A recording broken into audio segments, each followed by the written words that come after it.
Hello കൂട്ടുകാരെ, ഇപ്പം ഞാനൊരു ഈവനിങ് വാക്കിന് ഇറങ്ങിയതാണ് കേട്ടോ. സോ ഇന്ന് സാറ്റർഡേ, അപ്പോൾ ഞങ്ങൾ ഫ്രണ്ട്സ് എല്ലാം കൂടി ഒരു ചെറിയ പാർട്ടി, അപ്പോൾ നമ്മൾ ചെറിയ ഫുഡൊക്കെ പ്രിപ്പയർ ചെയ്ത് ഒരു വെറൈറ്റി ഫുഡൊക്കെ പ്രിപ്പയർ ചെയ്ത് നമ്മളൊരു പാർട്ടി ആക്കിക്കൊണ്ടിരിക്കുകയാണ്. അപ്പോൾ ഞങ്ങൾ എൻ്റെ ഫ്രണ്ട്സ് രണ്ടുപേരൊന്ന് ക്ലബ്ബിൽ കളിക്കാൻ വേണ്ടി പോയപ്പോൾ എന്നെ കയറ്റിയില്ല. ആക്ച്വലി എനിക്ക് ആർപ്പി വന്നു, ബട്ട് അതിൻ്റെ ഡിസിഷൻ വന്നിട്ടുണ്ടായിരുന്നു. കാർഡ് എനിക്ക് കിട്ടുന്നത് ട്യൂസ്ഡേ ആയിരുന്നു. അവിടെ നമുക്ക് ഇവിടെ വന്നു കഴിഞ്ഞ സ്റ്റുഡൻസ് ആണെങ്കിലും എംപ്ലോയീസ് ആണെങ്കിലും നമ്മൾ വന്ന് കഴിഞ്ഞ് നമ്മൾ നമ്മുടെ വിസയിൽ നമുക്കിവിടെ റെസിഡൻസ് പെർമിറ്റ് ഉണ്ട് ടെമ്പററി ആയിട്ട്.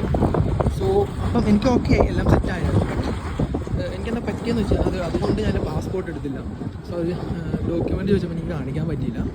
അപ്പോൾ അതുകൊണ്ട് എന്നെ കയറ്റിയില്ല. അപ്പോൾ ഞാൻ വിചാരിച്ചു എന്നാൽ പോയി എന്തെങ്കിലും പർച്ചേസൊക്കെ ചെയ്തിട്ട് വരാമെന്ന് പറഞ്ഞു. അപ്പോൾ ഞാനിനിയിപ്പം അവിടെ എൻ്റെ ഒരു വേറൊരു കൂട്ടുകാർ വെയിറ്റ് ചെയ്യുന്നുണ്ട്. അപ്പോൾ അവളൊന്ന് കാണണം. അത് കഴിഞ്ഞ് പർച്ചേസ് ചെയ്യുമ്പോഴേക്കും അവർ കളിച്ച് നമ്മൾ പൈസയൊക്കെ ആയിട്ട് വരുമെന്ന് പറഞ്ഞാണ് പോയേക്കുന്നത്. എനിവേ എന്തായാലും ആവട്ടെ. സോ അപ്പം ഇതുണ്ടോ, നല്ല ക്ലൈമറ്റാണ്. ഇപ്പോൾ ഈ ക്ലൈമറ്റ് കാണുമ്പോൾ നമ്മൾ വിചാരിക്കുന്നത് എത്രയും സമയം എന്നല്ലേ. സമയം 7 കഴിഞ്ഞു കേട്ടോ രാത്രി. സ്റ്റിൽ ഇവിടെ ഇപ്പം അറൗണ്ട് ഒരു 8:30 9:30 സൂര്യൻ അസ്തമിക്കുന്നത്. 8:30 കഴിയും. ചുമ്മാ സമ്മർ ടൈമാണിപ്പം. സോ ഇന്നിപ്പോൾ വർക്കുണ്ടായിരുന്നു. വർക്കെല്ലാം കഴിഞ്ഞ് ഞാൻ റൂമിലേക്ക് തിരിച്ചു വരുമായിരുന്നു.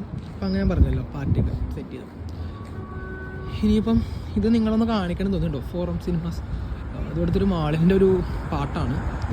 സോ അങ്ങോട്ട് നമുക്ക് വലിയൊരു മാളുണ്ട്, ഉറുഗോ എന്ന് പറഞ്ഞിട്ട്. അവിടേക്കാണ് ഞാൻ പോകുന്നത്. സോ ഇന്നാണ് എനിക്ക് നിങ്ങളോട് ഇന്നത്തെ ഒരു ചെറിയ വിശേഷം പങ്കിടാനുള്ളത്. അപ്പം ഇനി ഒരു പുതിയ വീഡിയോ ആയിട്ട് വരാം എന്തായാലും. Okay guys, by.